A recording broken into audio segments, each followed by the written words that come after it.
How did a land without great rivers, without deep harbors, without oil beneath its dust, become the place where half of humanity kneels? There is no logical answer.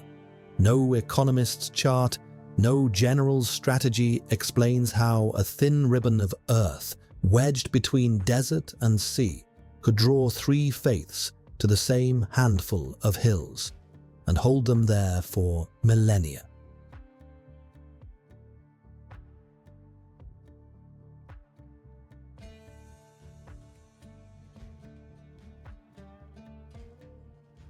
Perhaps the answer was never meant to be logical. Perhaps some ground simply refuses to let go of the prayers pressed into it.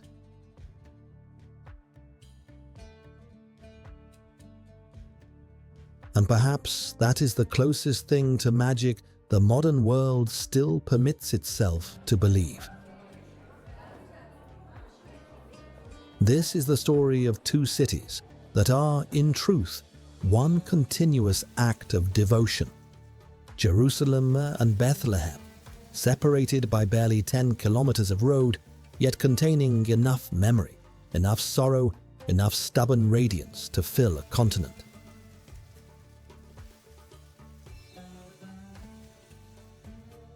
Two peoples, two lands, one impossible, undying heartbeat.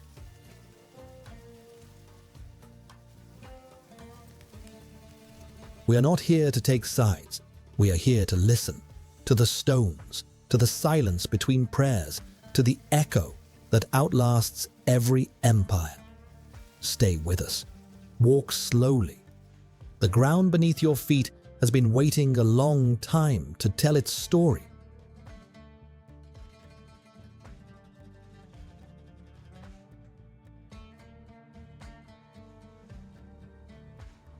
A palimpsest. That is the word scholars use for a manuscript that has been scraped clean and written over again and again by different hands in different centuries.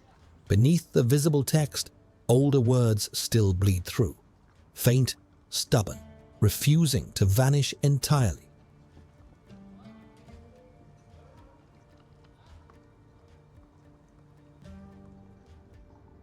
Jerusalem is exactly this.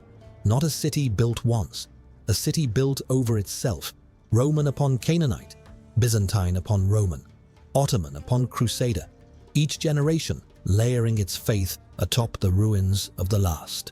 And yet none of those earlier voices have truly gone silent. You can hear them if you know where to press your ear.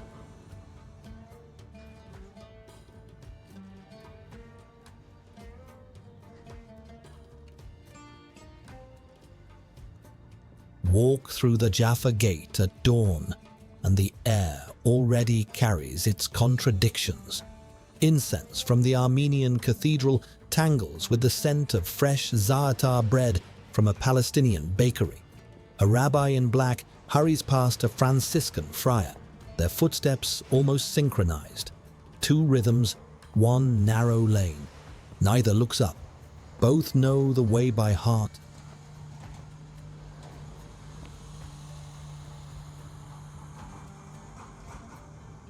The old city is barely 1 square kilometer. You could cross it in 20 minutes if you walked without stopping. But no one walks without stopping. Every turn holds a doorway, a shrine, a scar from a siege that most of the world has forgotten, but that the stone remembers perfectly.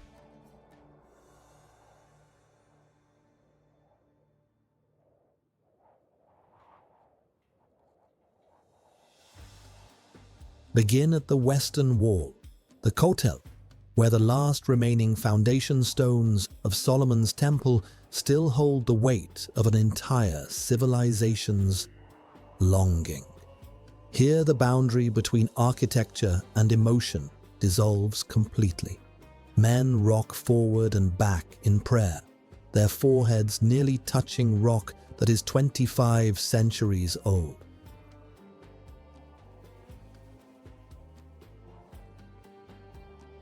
Women press their palms flat against the surface, and weep, not from grief, but from a recognition so deep it has no name. Between the cracks, thousands of folded notes hold wishes, confessions, and promises whispered to a God whose address, for Jewish tradition, has never changed.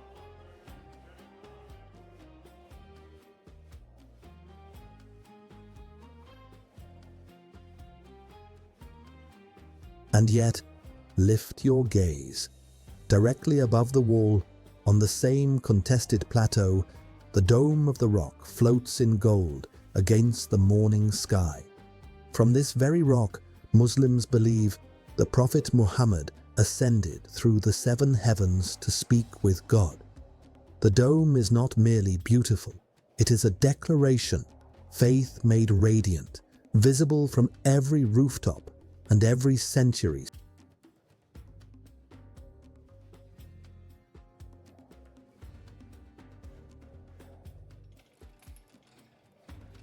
Step westward through the narrow Christian quarter and the air changes again. Candle smoke, damp stone, the faint sweetness of myrrh. The Church of the Holy Sepulchre does not shine like the dome.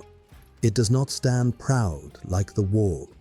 It crumbles, quietly, magnificently, under the weight of 2,000 years of devotion.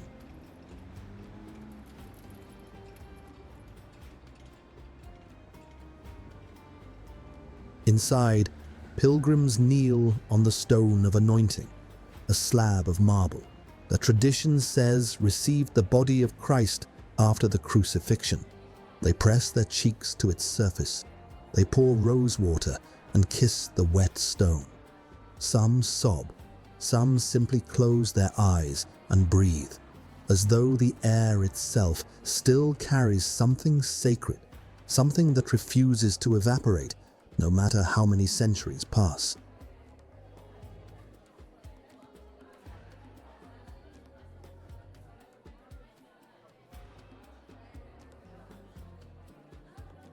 Three faiths, 1 square kilometer, the same sky overhead, the same dust underfoot, and between them, not peace, not war, but something more complicated and more human than either.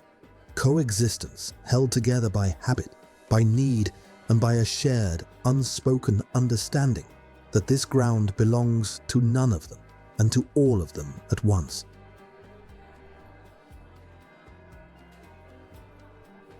That is the paradox of Jerusalem. It is a wound that heals by staying open, a prayer that is answered by being repeated, a palimpsest whose beauty lies not in any single layer, but in the knowledge that every layer is still there, still legible, still alive beneath the surface.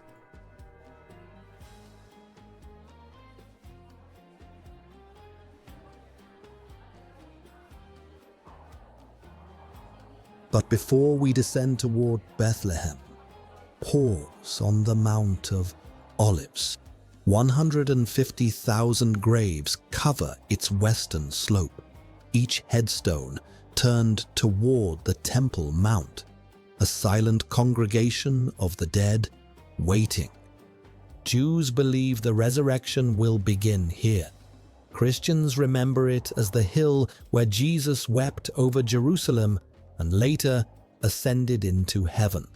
Muslims hold that the bridge of final judgment will stretch from this ridge across the valley below, thin as a blade, separating the righteous from the lost. Three faiths, one hilltop, one horizon, and the same unanswerable question hanging in the air like heat shimmer. What comes next?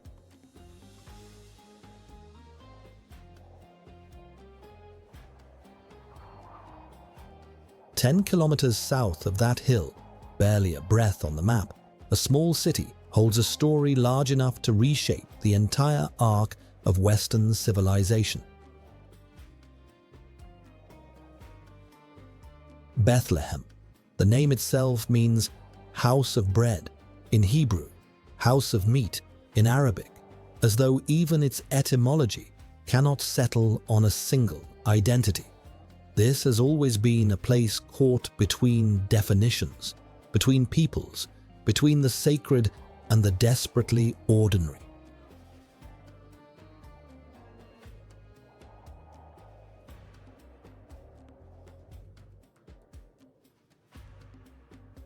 According to Christian tradition, it was here, in a cave beneath what is now one of the oldest continuously operating churches on earth, that Jesus of Nazareth was born. The Church of the Nativity, commissioned in the 4th century by Emperor Constantine, still shelters that cave. Beneath the main altar, a 14-pointed silver star embedded in marble marks the precise spot where, tradition holds, the infant drew his first breath.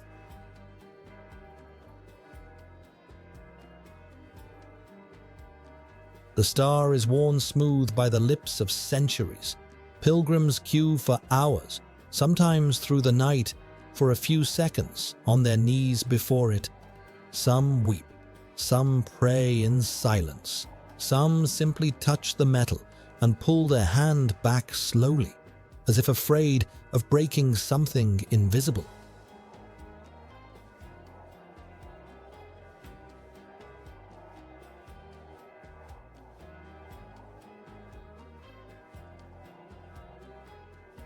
Yet step outside the church, walk 3 blocks east, and the sacred gives way to the political with the abruptness of a slammed door.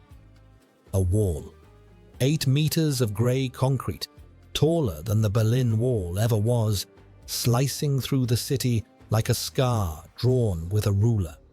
On one side, Israeli territory, on the other, Palestinian life, compressed, surveilled, enduring. The separation barrier cuts through neighborhoods, divides families from their farmland, and casts a literal shadow over streets where children still play football against its base.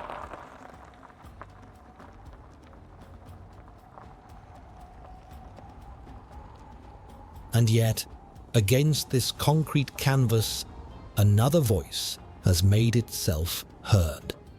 The British street artist Banksy chose these very slabs as his gallery. A girl lifted skyward by balloons, a dove wearing a bulletproof vest, a masked protester hurling not a stone but a bouquet of flowers. These images have traveled farther than any diplomatic communique. They have done what art has always done best, made the invisible visible, forced the comfortable to look, and reminded the world that beauty is itself a form of defiance. In Bethlehem, the wall was built to separate. The art upon it insists on connection.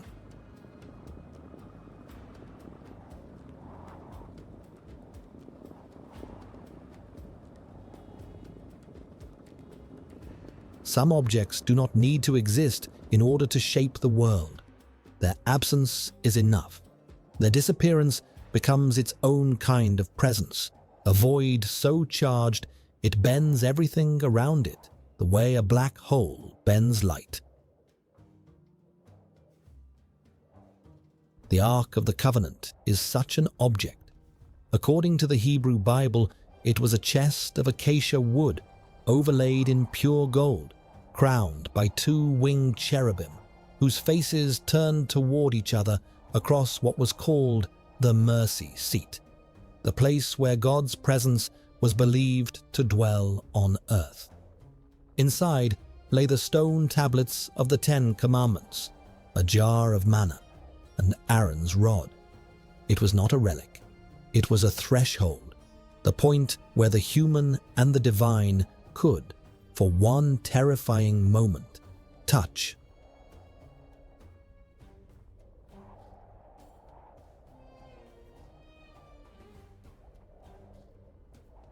Only the high priest could approach it, and only once a year, on Yom Kippur, the Day of Atonement, entering the innermost chamber of Solomon's temple alone, barefoot, carrying incense and the blood of sacrifice.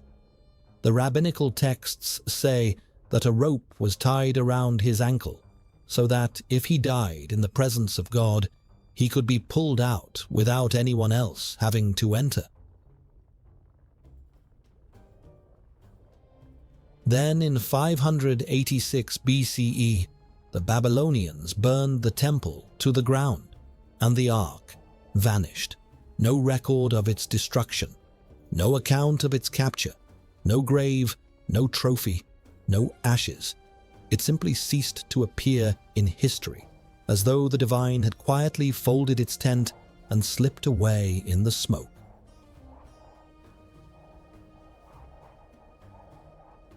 To this day, no one knows where it went. Ethiopia claims it rests in a chapel in Aksum, guarded by a single monk who will never leave. Conspiracy theorists search beneath the Temple Mount, beneath the hills of Jordan, beneath the sands of Egypt. Archaeologists debate it over conference tables in universities, an ocean away from the dust where it was last seen. But the ark's true power may lie precisely in its absence, a sacred emptiness at the center of three religions, a question that refuses to be answered, and in refusing keeps the mystery of faith itself alive. What we cannot find, we cannot stop seeking. And what we cannot stop seeking defines us more than anything we hold in our hands.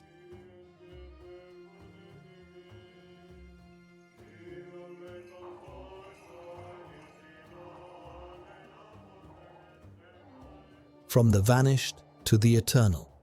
If the ark represents the mystery of what is lost, then Mar Saba Monastery embodies the stubbornness of what remains. Carved into the sheer walls of the Kidron Gorge in the 5th century by the monk Sabbas, this fortress of faith has endured for more than 1,500 years.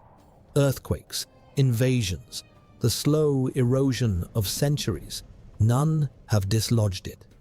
Women are forbidden to enter. They may only gaze upon it from a neighboring hilltop, as though the monastery were a vision that dissolves if approached too closely.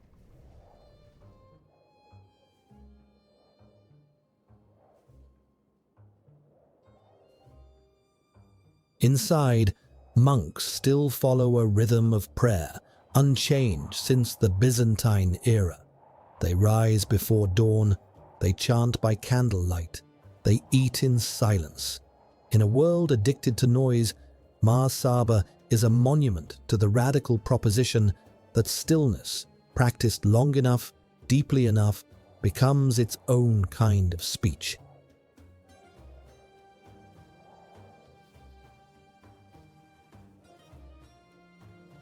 And just beyond this silent citadel, Jericho, the oldest continuously inhabited city on Earth. 10,000 years of unbroken human presence, layered into a low mound of dust and memory beside a desert spring. The Bible remembers it for walls that fell to the sound of trumpets. Archaeology remembers it as the birthplace of agriculture, of irrigation, of the very idea that a community could plant roots, literally, and stay. In a land defined by exile and return, by loss and rebuilding, Jericho whispers the oldest lesson of all, that survival is not dramatic. It is daily. It is the quiet act of drawing water, planting seed, and trusting that the spring will not run dry.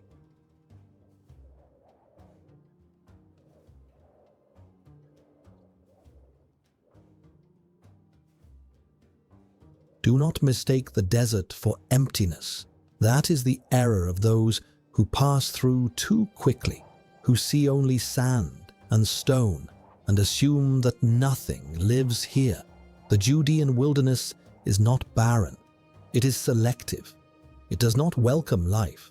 It tests it, refines it, and rewards only those species cunning enough, patient enough, and fierce enough to endure.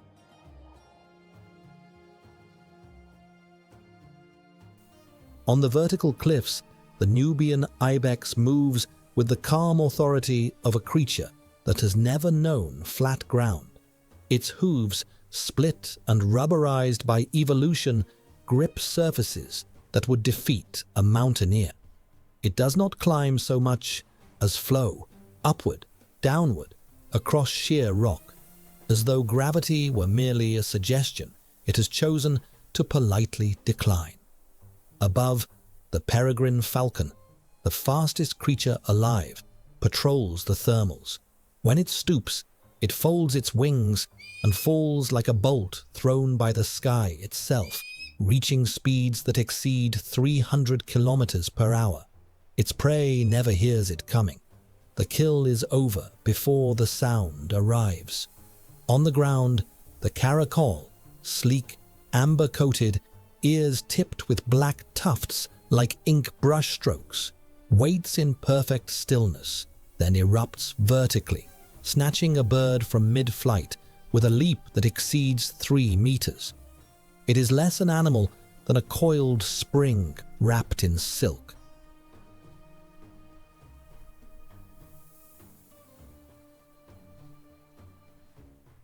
Meanwhile, the Egyptian vulture, one of the only animals on Earth known to use tools, selects a stone, carries it to an ostrich egg, and drops it with calculated aim. Crack. Patience rewarded. Intelligence honored by a meal. Every creature here is an argument against despair. Life, they prove, does not require comfort. It does not require abundance. It requires only the refusal to surrender and the willingness to adapt, to wait, and to strike when the moment is right. In this, the animals of the Judean desert are not so different from the people who have lived beside them for millennia.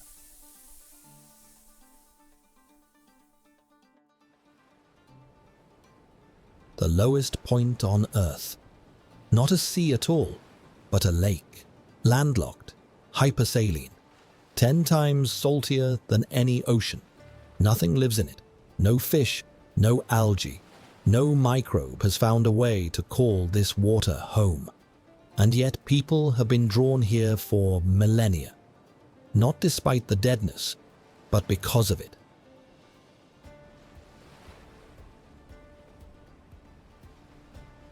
Cleopatra coveted its mud. Roman physicians prescribed its minerals. For thousands of years, this strange, still body of water has offered something the living world often cannot. The sensation of being held without effort, of surrender without consequence. A dead lake that teaches the living how to let go.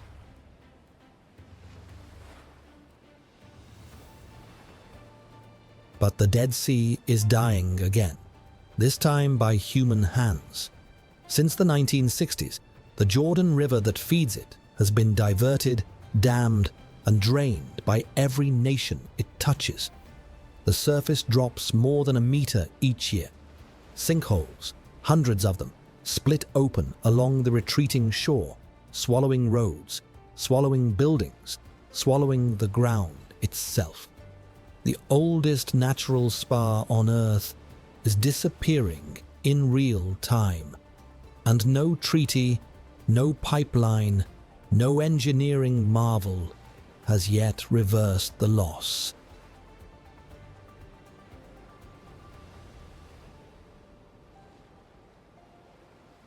Nearby, in the caves of Qumran, a shepherd's thrown stone once shattered a clay jar and changed biblical scholarship forever. The dead. Sea scrolls, over 900 manuscripts, some older than 2,000 years, preserved in darkness by the very aridity that kills everything else. Psalms, prophecies, rules of faith for a community that vanished long before its words were found. Proof that in this land, even the dust is an archive. Even silence has a memory.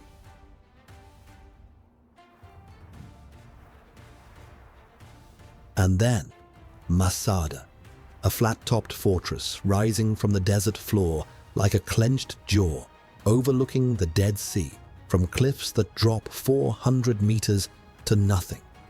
King Herod built it as a palace of paranoia, grain stores, cisterns, bathhouses, a self-contained world designed to outlast any siege. But it was not Herod's luxury that carved Masada into the soul of a people. It was what happened after he was gone. In the year 73 CE, nearly 1,000 Jewish rebels, men, women, children, held this rock against the Roman 10th Legion.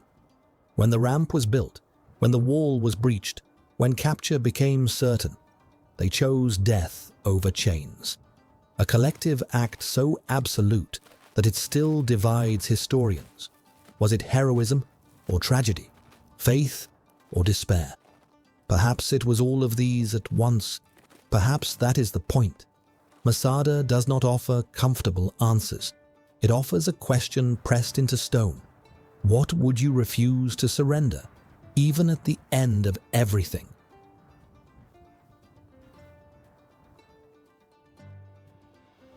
Not a volcanic crater, not an impact scar, something rarer, an erosion cirque, a formation so uncommon that the Hebrew word maktesh has become the international geological term because no other language had a name for it.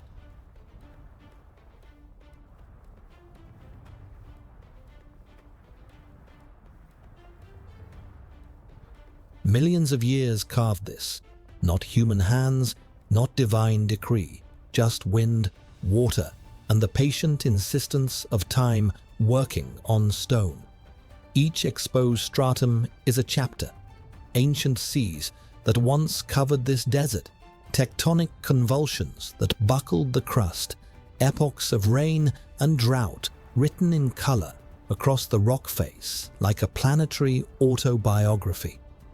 By day, geologists read these walls the way scholars read the Dead Sea Scrolls, searching for meaning in layers, for sequence in sediment, for the slow grammar of deep time.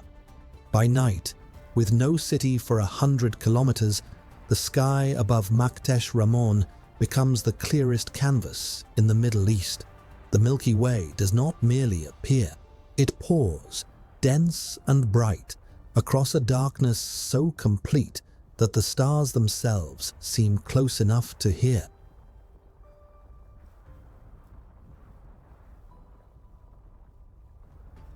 We asked at the beginning how a land without great rivers, without deep harbors, without oil, became the place where half of humanity kneels. We have walked its stones. We have listened. And perhaps now the answer feels less like an explanation and more like a recognition. This land does not give, it demands. It does not comfort, it confronts. And in that confrontation, between dust and devotion, between ruin and resurrection, between the silence of the desert and the chorus of three faiths rising from the same fractured rock, something extraordinary has persisted. Not peace. Peace may be too simple a word for what happens here. What persists is presence, the accumulated weight of every prayer ever spoken, every tear ever shed, every hand ever pressed against ancient stone in the hope that the stone would press back.